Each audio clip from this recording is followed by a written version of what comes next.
Hello guys, magluluto tayo ngayon ng ano ang tawag doon? Pinaltok or bilu-bilu yata ang tawag. Basta sa amin tawag pinaltok na saging. Ito yung namimiss ko wala. Sabi ng mga kapatid ko yung lakatan daw. Hindi ko naman alam kung ano yung lakatan. Basta alam ko. Basta yun na yun. Ito, yung pang bake, ito yung ginamit ko. So, magta-try tayong magluto. Okay? Kung mag-o-okay ba, mag-a-approve ba sa panlasa ko. Basta na-miss ko kasi yung lutong pinaltok na saging Basta yun. First, babalatan muna natin tong saging. Medyo hinug na. Ang alam ko kasing pinaltok na saging, yung medyo hilaw pa. So, sana mag-okay. Yun, tapos wala pala tayong ano.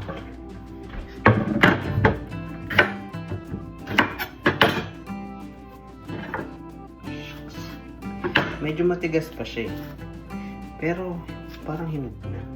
Shucks.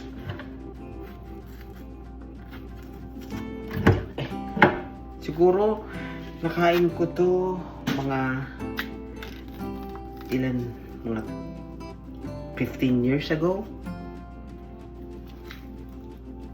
Kasi ilan taon na pa ako dito. Mag-aapa, tapos mga ganun. Alam niyo na, wala naman ditong puno ng saging. So,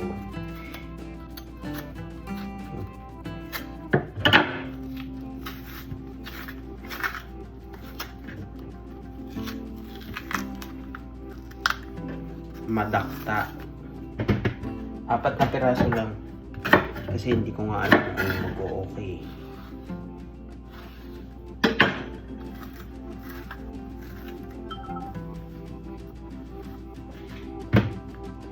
Tapos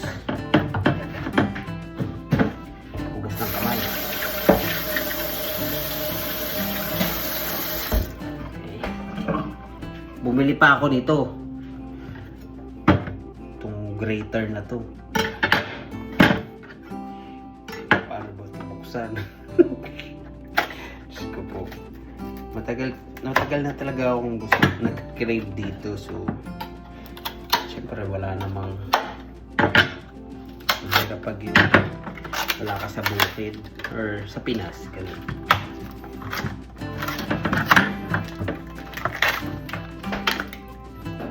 Okay, siyempre hugasan natin kasi magabok-babok to. Oh, ano to? Ay, may salaan yun. Walang salaan. Hugasan natin. Okay. Katapos, alin ba? Kasi may mali, may malaki, may maliit. Hindi ko alam. So, try natin ito. Itong isa. Yes!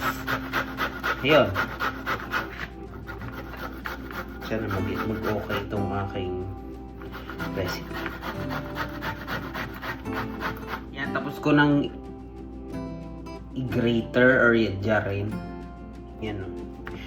Katangahan na ano pa ako, nasugatan na yun o, dugo. Kita nyo? Alam mo na, tanga-tanga, pagbago. Mali pala yung desisyon ko, dapat pala yung may binibiling ano, food processor pa yun, diba? Dapat yun na lang nabili ko kaysa naman dito. Ang talim kasi nitong gilid. Baka may dugo-dugo pa ito. Diyos ko po, Lord.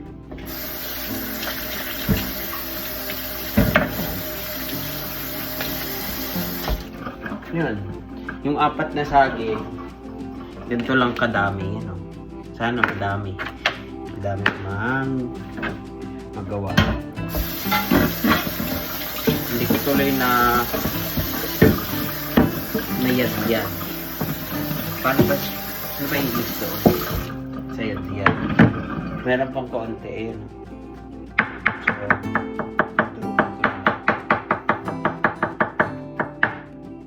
mas maganda pala talaga pag ano,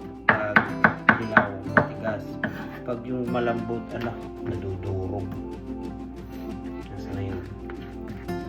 Yung mga buo-buo. Hindi ko mayad-yad ng ayos yung buo-buo. Kasi nga, ang talim. Nasusugatan ako, nagkasugat na nga ako.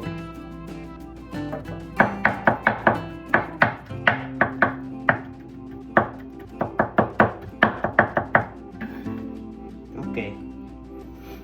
So, bibilugin na. Magi-start na ako. Kita nyo ba? Ayan, magi-start na ako. Lagyan natin ng konting cornstarch. Kasi para magbuo.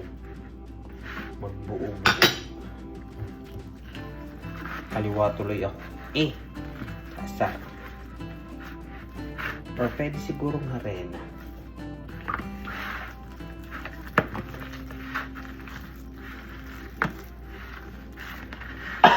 Excuse.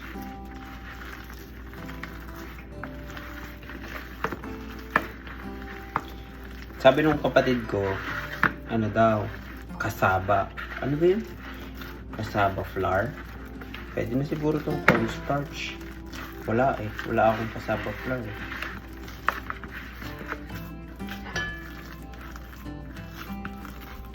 Konti pa.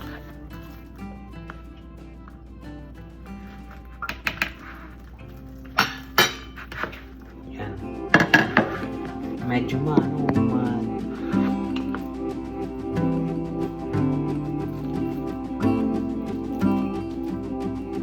sana mag-okay ito.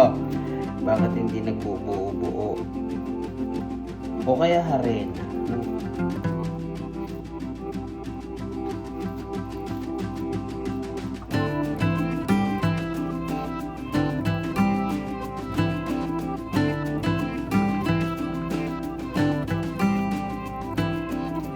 Maliliit lang.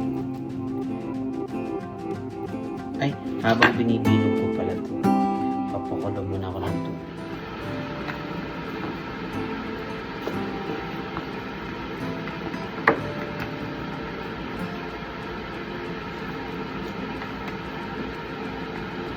Sana mag-success to.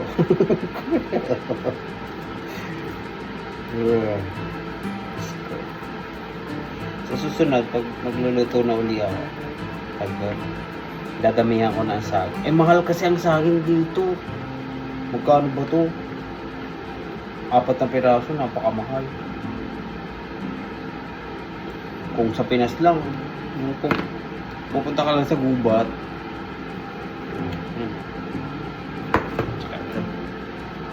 yan, ganito lang kadami. So, antayin ko na lang kulo yung tubig.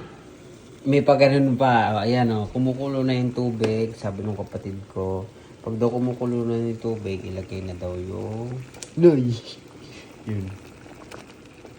Ayan.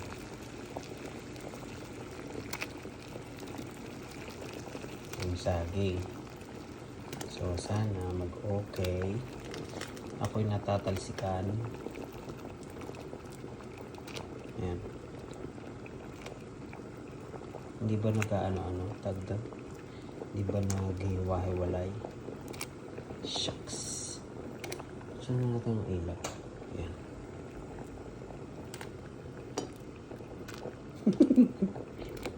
Yung first time magluto.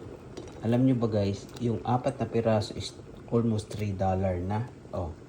Times nyo sa 39 kasi ngayon ang palitan. Ayun pa, ito pa 39 something 39.75 yata 39.75 ganun.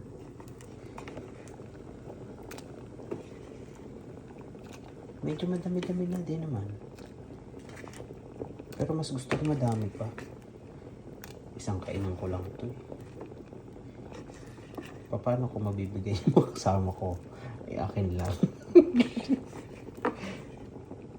Yan, tapos na. Lumutang na yung mga saging. Alam ko kasi pag lumutang na siya, luto na. Durog-durog na. Lagay na natin yung asukal na pula. So, wala na ako asukal na pula. Expired na yata yun. So, dagdagan pa natin ng konting asukal. Ang asukal na pula ko is Madami pa. Puti na lang. Ayan. Yun.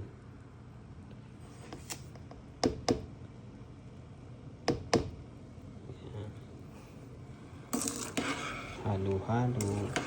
Sana ayan, hindi naman siya sobrang na durog. Konti lang. Malaki pala siya, oh. Nag-expand. Oh. Yan. Sana mag-okay. Tayo lang natin kumulo ng konti, mga 2 minutes.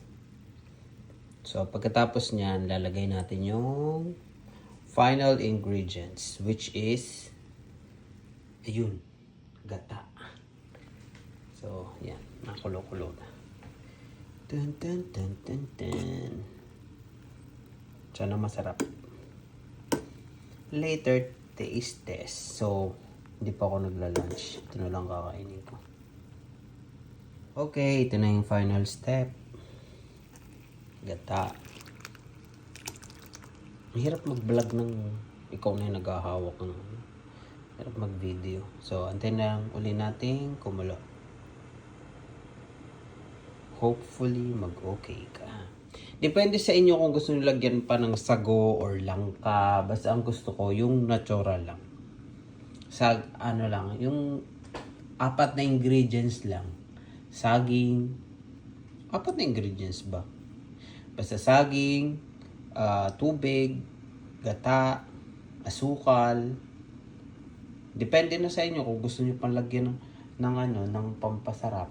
Katulad ako, nilagyan ko pa ng cornstarch kasi nga para mas mabuo-buo. Hindi pa siya nakulo. Wala nga akong cassava flour. So, yun na lang. Kasi mas maganda talaga pag hilaw. At yung sinasabi nga nilang lakatan. Yun, antayin lang natin. Malapit na siya.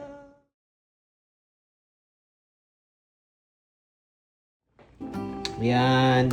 So, yung mga bula-bula, halu-haluin nyo. Tanggalin nyo dun sa gilid-gilid kasi natutuyo, nasusunog. So, yan, tapos na.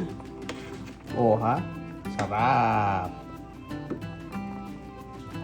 Sana mas... Ayan, taste test na tayo. So, ito na siya. Turun! Ay! Ay, nako. Diyos ko.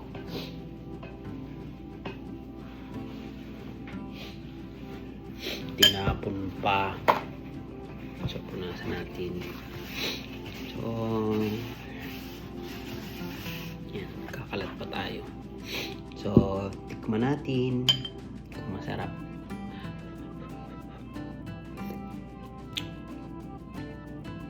Oy! Okay na. Sarap naman siya. Mainit. Dapat mga ganito lang pala kaliit. Ayan o. Hirap kasi pag natulo. Ayan o. Mga ganito lang kaliit. Ay parang bite size lang ba. Masarap yung sabaw. Hindi ganun katamis. Yung tama lang.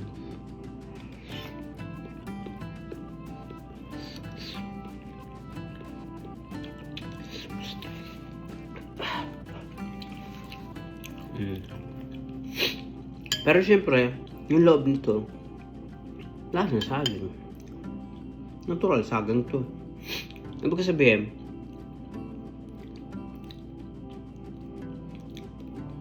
ay, nalimutan ko lagyan ng asin.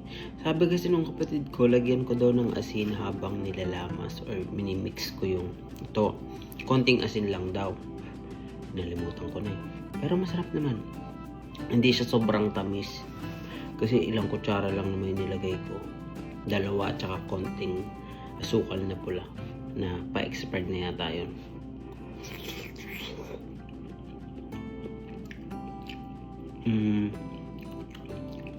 Mas masarap pa rin yung lakatan, yung mahaba nga. Nalimutan ko na. Mas masarap pa yun. Pero, okay na. Craving solved. So, yun.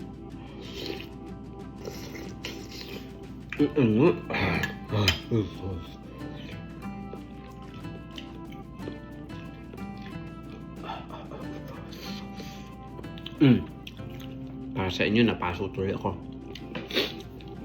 Yun lang.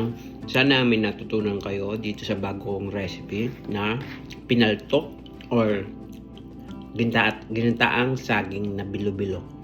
Yun lang. Subscribe na lang kayo sa channel ko. Malay nyo, ma-monetize ako. Tapos, ayun na nga yung sinabi ko nga sa FB dati, na once na na-monetize ako, yung magiging pera, ipapamigay ko din. Maganda yun, di ba? Di ba namimigay ako sa Facebook? Yun lang. Subscribe kayo, The Immortal. Bye-bye!